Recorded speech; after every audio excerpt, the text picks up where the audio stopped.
Quand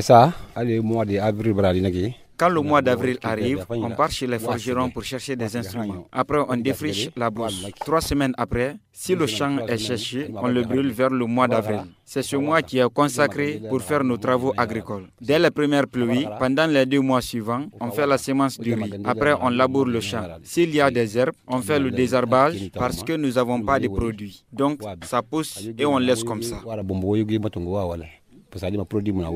Vous l'avez compris. Kamfori Bangoura pratique la culture sur brûlis depuis des années.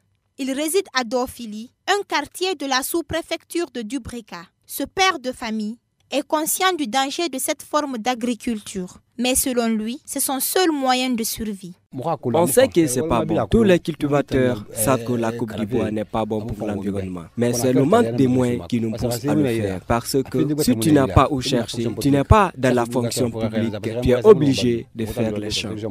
Dans cette forme d'agriculture, les champs sont défrichés par le feu avant d'être cultivés d'une manière discontinue. Selon les spécialistes, si cette pratique donne un bon rendement à court terme, elle appauvrit considérablement le sol et le rend stérile. Marie Sassouma est conseillère agriculture à Dubreka. Si on défriche un terrain et on brûle, c'est pour anéantir les engrais organiques qui sont là sur le terrain, qui peuvent fertiliser le terrain. Ça provoque la sécheresse, ça anéantit le sol, le développement des plants. Donc on les a dit de ne pas brûler les herbes qu'on a défrichées. On traite avec l'herbicide sur le terrain, on va dans leur champ pour traiter.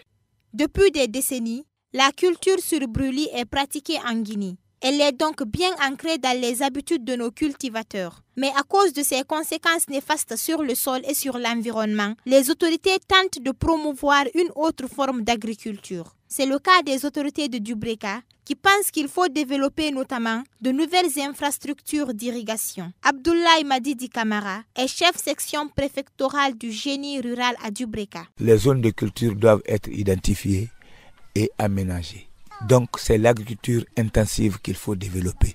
Avec l'agriculture intensive, vous avez soit un lit, un cours d'eau qui est là. Si vous construisez 2-3 barrages à l'amont successifs qui retardent l'écoulement de l'eau vers la mer, vous pouvez à l'aval aménager et mettre les paysans qui peuvent faire des cultures dessus. Nous, notre objectif, c'est de faire des aménagements des bas-fonds et avec ça, on va camper les paysans et afin qu'ils évitent les cultures sur brûlis. Parce que les cultures sur brûlis dégradent non seulement les flancs de montagne, érodent ces terres, envasent les rivières. Donc tout ceci vont être trimballés dans les bras de mer et c'est dans les estuaires que les poissons peuvent se reproduire. Dans le monde, 200 à 500 millions de personnes pratiquent l'agriculture sur brûlis. Le sommet mondial sur le réchauffement climatique qui se tient la semaine prochaine à Paris va permettre au gouvernement guinéen d'aborder la problématique avec des experts internationaux.